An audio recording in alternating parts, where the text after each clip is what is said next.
Bill gates ప్రపంచంలోనే పరిచయం అవసరం లేని పేరు. ఆయనతో చేతులు కలపాలని, ఆయనతో మాట్లాడాలని, ఆయనతో కొన్ని ఒప్పందాలలో ఎంఓయూలు చేసుకోవాలని ప్రతి రాష్ట్రము అలాగే ప్రతి దేశం కూడా ఎంతో కృషి చేస్తుంది. అలాంటిది నిన్న చంద్రబాబు గారితో కలిసి ఆంధ్రప్రదేశ్ ప్రభుత్వంతో పనిచేయడానికి బిల్ గేట్స్ ఫౌండేషన్ స్వయంగా దాని అధ్యక్షుడిగా ఉన్నటువంటి బిల్ గేట్స్ ఆధ్వర్యంలోనే ఎంఓయూ చేసుకోవడం అనేది దేశంలోనే ఒక చర్చనీయాంశంగా మారింది. ఎందుకంటే నేను ఇందాకే చెప్పా, బిల్ గేట్స్ లాంటి వాళ్ళని ప్రధానమంత్రి లాంటి వాళ్ళు కూడా బిల్ గేట్స్ని కలవాలి అంటే కొంచెం కష్టమైన పని, అంత ఈజీ కాదు. మరి అలాంటిది ఒక రాష్ట్ర ముఖ్యమంత్రితో స్వయంగా చేతులు కలిపి మీ విజన్ నచ్చింది, మీతో నేను కలిసి పనిచేస్తాను అని చెప్పి బిల్ గేట్స్ లాంటి వాళ్ళే చెప్పారు అంటే అది చంద్రబాబు గారి విజన్. అయితే బిల్ గేట్స్ గారికి చంద్రబాబు గారు కొత్త ఏం కాదు. ఆల్రెడీ మనం చెప్పుకుంటాం కదా, 30 ఏళ్ల క్రితం హైదరాబాద్ని డెవలప్ చేశారు, ఐటీని డెవలప్ చేశారని. అప్పట్లోనే చంద్రబాబు గారితో పరిచయం ఉంది. మీకు గుర్తుందో లేదో, అప్పట్లో ఇలాంటి కథనాలు కూడా నడిచాయి. ఆయనతో కలవటానికి అందరూ క్యూ కడుతున్న సమయంలో 5 నిమిషాల సమయం ఇచ్చి తర్వాత దాన్ని 25 నిమిషాలు 30 నిమిషాలకు పొడిగించి తర్వాత రాష్ట్రంలో ఐటీ రంగంలో పెట్టుబడులు పెట్టారని చెప్పి మనం కథలుగా వింటాం. నిన్న కూడా బిల్ గేట్స్ గారు స్పందిస్తూ విజనరీ సీఎం అని చెప్పి ఆయన ఒక వర్డ్ వాడారు. సాధారణంగా మనందరం విజనరీ అంటే ఏదో చంద్రబాబు గారికి డొప్పేస్తున్నారు అందరూ అనుకుంటారు. కానీ బిల్ గేట్స్ గారికి చంద్రబాబు గారికి డొప్పేయాల్సిన అవసరం లేదు కదా. ఆయన స్థాయి వేరు, ఆయన ఒక వ్యక్తి పేరు పలకటమే గొప్ప. అలాంటిది చంద్రబాబు గారి పేరు ముందు విజనరీ సీఎం అని ఆయన మాట్లాడారు అంటే ఆయన విజన్ ఏంటనేది కళ్ళారా చూసిన వ్యక్తి ఈయన. మీకు ఆల్రెడీ ఫోటోలు సోషల్ మీడియాలో వైరల్ అవుతున్నాయి. 80sలో ఎప్పుడైతే చంద్రబాబు గారు బిల్ గేట్స్తో ఫోటోలు దిగారో ఆ తర్వాత ఇప్పుడు ఈ ఫోటోలను పక్కన పెట్టి నాడు నేడు అని చెప్పి ఫోటోలు వైరల్ కూడా అవుతున్నాయి. సో మొత్తంగా 5 రంగాలలో 1, 2 కాదు, విద్య, వైద్యం అలాగే వ్యవసాయంతో పాటు మొత్తంగా ఆర్టిఫిషియల్ ఇంటెలిజెన్స్తో పాటు 5 రంగాలలో పెట్టుబడులు పెట్టడానికి వాటి మీద విస్తృత పరిశోధనలు చేసి ప్రజలకు మెరుగైన సేవలు అందించడం అలాగే తక్కువ ఖర్చుతో ప్రజల వద్దకు చేర్చడం. సో ఈ 2 ప్రధాన లక్ష్యంగా బిల్ గేట్స్ ఫౌండేషన్తో అయితే నిన్న స్వయంగా ఢిల్లీలో ఎంఓయూ కుదిరింది. విచిత్రం ఏంటంటే ఎంఓయూ సమయంలో బిల్ గేట్స్ గారు ఉంటాం. సాధారణంగా బిల్ గేట్స్ ఫౌండేషన్తో ఎంఓయూ కుదిరినా అన్నిటికీ ఆయన ఉండడు. ఆయన అధికారులు ఆయన ప్రతినిధులు ఎవరో ఒకరి ఆధ్వర్యంలో చేసుకుంటుంటారు. బట్ నిన్న జరిగినటువంటి ఈ ఎంఓయూ అనేది స్వయంగా బిల్ గేట్స్ గారి ఆధ్వర్యంలోనే జరగటం అనేది గొప్ప విషయం. ఆయన కూడా ఆంధ్రప్రదేశ్ విజన్ నచ్చింది. ఏదైతే స్వర్ణాంధ్ర 2047 మనం ఆల్రెడీ పెట్టుకున్నాము, ఆ విజన్ కూడా నిన్న చంద్రబాబు గారు బిల్ గేట్స్ గారికి వివరించడం జరిగింది. అలాగే అమరావతిలో జరుగుతున్నటువంటి డెవలప్మెంట్తో పాటు ఫ్యూచర్లో ఆర్టిఫిషియల్ ఇంటెలిజెన్స్కి ఆంధ్రప్రదేశ్కు అబ్బుగా మారుస్తున్న ఇలాంటి విషయాలన్నీ కూడా బిల్ గేట్స్ దృష్టికి తీసుకెళ్ళడం జరిగింది. ఆయన కూడా అందుకనే ఎందుకు విజనరీ సీఎం అన్నారు అంటే ఆ రోజు ఎంత ఆలోచన శక్తితో చంద్రబాబు గారు పనిచేశారో ఈ రోజు కూడా అంతే ఆలోచన శక్తితో ఆయన పనిచేస్తున్నాడు. సో దీనికి సంబంధించిన వార్త ఒకటి వచ్చింది. సో ఇది నిన్న బిల్ గేట్స్ గారిని కలిసినప్పటి ఫోటోలు అయితే మనం ఇక్కడ చూడొచ్చు. ఒకసారి నిన్న వచ్చిన వార్త ఏంటో చూద్దాం. ఐక్యంగా ముందుకు, గేట్స్తో రాష్ట్ర సర్కారు జట్టు 5 రంగాలలో కలిసి పనిచేయాలని నిర్ణయం. చంద్రబాబు బిల్ గేట్స్ సమక్షంలోనే ఒప్పందం. ఈ ఎంఓయూ ఇతర రాష్ట్రాలకు కూడా నమూనా అని వెల్లడి. వాస్తవానికి మన రాష్ట్రంతో ఒప్పందం చేసుకున్న తర్వాత ఇప్పుడు బిల్ గేట్స్ ఫౌండేషన్తో ఒప్పందం చేసుకోవడానికి దేశంలోని అన్ని రాష్ట్రాలు విశ్వ ప్రయత్నం చేస్తున్నాయి. ఆల్రెడీ విశ్వ ప్రయత్నం చేస్తుంటే వాళ్ళ బిల్ గేట్స్ గారి అపాయింట్మెంట్ కూడా రాష్ట్రాలకు దొరకని పరిస్థితి. బట్ ఆల్రెడీ మన రాష్ట్రం అపాయింట్మెంటే కాదు ఆల్రెడీ ఎంఓయూలు కూడా చేసేసుకుంది. అది చంద్రబాబు గారి గొప్పతనం.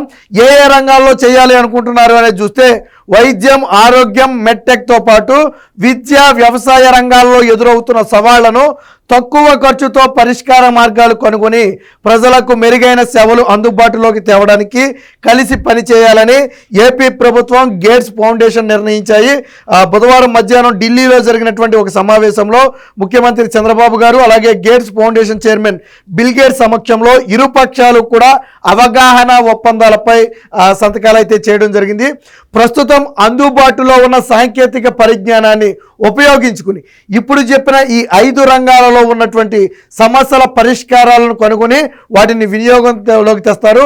ఈ ఒప్పందం ద్వారా గేట్స్ ఫౌండేషన్ రాష్ట్ర ప్రభుత్వ కార్యక్రమాలకు అమలు చేసే భాగస్వామ్య సంస్థలకు కూడా అవసరమైన సహకారం అందిస్తుంది. కృత్రిమ మేధను ఉపయోగించి రాష్ట్ర ప్రజల ఆరోగ్య సమస్యలను ముందుగానే విశ్లేషించి అందుకు తీసుకోవాల్సిన చర్యలను కూడా సూచిస్తుంది. ఇక ఆర్టిఫిషియల్ ఇంటెలిజెన్స్తో పాటు శాటిలైట్ ఆధారిత వ్యవస్థల ద్వారా పంట సాగులో అనుసరించాల్సిన విధానం, అలాగే వనరుల నిర్వహణలో పాటించాల్సిన జాగ్రత్తలు, సూచనలు, సలహాలు వంటి వాటిలో గేట్స్ ఫౌండేషన్ అయితే మనకి సహకరిస్తుంది. ముఖ్యంగా ఇటు మనం చెప్పుకున్న ఈ 5 రంగాలలో మెయిన్గా ఎదురవుతున్నటువంటి సమస్యలు ఏంటి, అలాగే వ్యవసాయ రంగంలో అధునాతన పద్ధతుల ద్వారా ఎలా వ్యవసాయాన్ని అభివృద్ధి చేయాలి, ఇలాంటి అనేక అంశాల మీద పూర్తి స్థాయిలో ఇటు రాష్ట్ర ప్రభుత్వం అటు గేట్స్ ఫౌండేషన్ కలిసి కృషి చేసి కొన్ని సమస్యలకు పరిష్కార మార్గాలను అన్వేషించి వాటినైతే బయటికి తీసుకురావడం జరుగుతుంది. ఇది కేవలం రాష్ట్రానికే కాదు, దేశానికి, ప్రపంచానికి కూడా రేపు ఆదర్శంగా మారుతాయి. సో అలాంటి ఒక వ్యవస్థను అయితే అందుబాటులో తీసుకొచ్చేందుకు కృషి చేశారు. దీనికి సంబంధించిన మరొక వార్త కూడా వచ్చింది, ఒకసారి చూద్దాం. గేట్స్@ఏపీ గేట్స్ ఫౌండేషన్తో ఏపీ ప్రభుత్వం ఒప్పందం.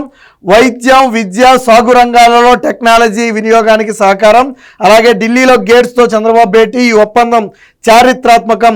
స్వర్ణాంధ్ర సాంధ్రలో కీలక పాత్ర. అభివృద్ధి, ప్రజా సంక్షేమం కోసం ఆధునిక టెక్నాలజీ వినియోగం. సమర్థవంగా, వేగవంతంగా సేవలు. త్వరలో రాష్ట్రానికి బిల్ గేట్స్ రాక. 95 నుంచి స్నేహబంధం. సీఎం టెక్నాలజీ వినియోగంలో చంద్రబాబు దార్శనికుడు అని చెప్పి గేట్స్ నేను ఇందాకే చెప్పా. ఎందుకు చంద్రబాబు గారిని బిల్ గేట్స్ విజనరీ అన్నారు అంటే అది ఆయన మాటలోనే చెప్పాడు. టెక్నాలజీని వినియోగించడంలో చంద్రబాబు ప్రపంచానికే ఒక ఆదర్శవంతమైనటువంటి వ్యక్తి. మీకు చాలామందికి వినే ఉంటారు, చంద్రబాబు గారిని రాష్ట్రానికి ముఖ్యమంత్రి అనరు, రాష్ట్రానికి CEO అంటారు. దేశంలోనే ఒక ముఖ్యమంత్రికి CEO అని బిరుదు ఉందంటే వన్ అండ్ ఓన్లీ చంద్రబాబు గారే. ఇది మీరు నేను ఇచ్చిన బిరుదు కాదు. పెద్ద పెద్ద పారిశ్రామిక దిగ్గజాలు వాళ్ళు కలవటమే అదృష్టం అనుకునే స్థాయిలో ఉన్నటువంటి దిగ్గజాలు చంద్రబాబు గారికి ఇచ్చినటువంటి బిరుదు. మీకు అనిల్ అంబానీ కూడా ఒకసారి చెప్తాడు, చంద్రబాబు గారు రాజకీయాల్లో ఉండేలాగా ఉండిపోయారు, కానీ ఆయన వ్యాపారంలోకి వస్తే మేమందరం సరిపోకపోదుమేమో అని ఒకసారి అనిల్ అంబానీ చలోక్తిగా అన్నమాట. అది చలోక్తి. ఒకసారి ముఖేష్ అంబానీ చంద్రబాబు గారితో కలిసి మీడియాతో చిన్న చిట్చాట్ మాట్లాడుతున్న సమయంలో ఒక జోక్ వదిలాడు ఆయన. ఏంటి అది జోక్ కాదు, నిజమే. చంద్రబాబు గారు రాజకీయాల్లో ఉన్నారు కాబట్టి ఇక్కడ సరిపోయింది, కానీ ఆయన రాజకీయాల్లో కాకుండా వ్యాపార రంగంలో ఉండుంటే మేమెవరం కనపడేవాళ్ళం కాదేమో, ప్రపంచానికి మేమెవరం కనపడేవాళ్ళం కాదేమో అని ఆయన ఒక జోక్ వేసాడు. అంటే చంద్రబాబు గారిలో ఉన్నటువంటి విజన్ని ఆయన ఆ విధంగా చెప్పాడు.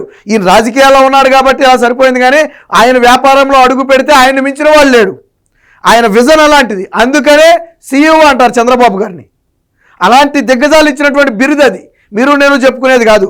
నిన్న బిల్ గేట్స్ చెప్పింది కూడా అదే. నేను ఇందాకే చెప్పా, బిల్ గేట్స్ అనే ఒక వ్యక్తి పేరు పలకటమే గొప్ప. అలాంటిది చంద్రబాబు గారి విజన్ గురించి, 95లో వారి స్నేహాన్ని గురించి, అప్పట్లో చంద్రబాబు గారు IT మీద ఏ స్థాయిలో దృష్టి పెట్టారు, బిల్ గేట్స్ని ఎలా ఒప్పించారనే అంశాల గురించి మాట్లాడటం అంటే ఆషామాషి వ్యవహారం కాదు. సో ఆనాటి నుంచి ఉన్నటువంటి స్నేహమే ఇది. అయితే త్వరలోనే బిల్ గేట్స్ రాష్ట్రానికి కూడా రాబోతున్నారు. ప్రస్తుతానికైతే ఢిల్లీలో గడిచారు, త్వరలోనే రాష్ట్రానికి కూడా రాబోతున్నారని చెప్తున్నారు. ఆంధ్రప్రదేశ్లో గేట్స్ ఫౌండేషన్ చేతులు కలిపింది. కీలక రంగాల్లో అభివృద్ధి సాధించేందుకు, సమర్థవంతంగా సేవలు అందించేందుకు, ప్రభుత్వానికి సహకరించేందుకు ముందుకు వచ్చింది.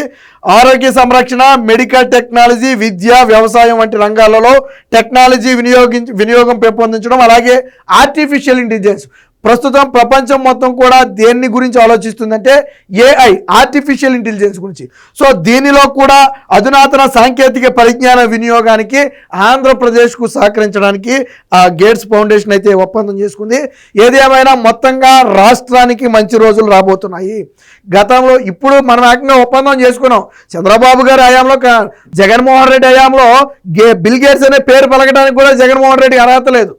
ఏ రోజైనా సరే ఈ స్థాయి గొప్ప వ్యక్తులతో జగన్మోహన్ రెడ్డి కలిసి ఒక ఫోటో దిగాడా? రాష్ట్రానికి రమ్మని ఎవరితోనో ఒప్పించాడా? 5 ఏళ్లలో ఎక్కడా లేదు. మనం ఆయన పేరు వినటమే గొప్పగా భావించే స్థితిలో వేళతో ఒప్పందాలు కూడా చేసుకునే స్థాయిలో చంద్రబాబు గారు ఉన్నారు. ఇది ఖచ్చితంగా ఆంధ్రప్రదేశ్కి సుపరిణామం. ఏది ఏమైనా బిల్ గేట్స్ ఫౌండేషన్తో రాష్ట్ర ప్రభుత్వం చేతులు కలిపిన నేపథ్యంలో రాబోయే రోజుల్లో ఈ 5 రంగాలలో ఉన్నటువంటి సమస్యలను అతి తక్కువ ఖర్చుతో పరిష్కరించడమే కాకుండా వీటిని పూర్తి స్థాయిలో అభివృద్ధి చేయడానికి గేట్స్ ఫౌండేషన్ అయితే రాష్ట్రానికి సహకరిస్తుంది.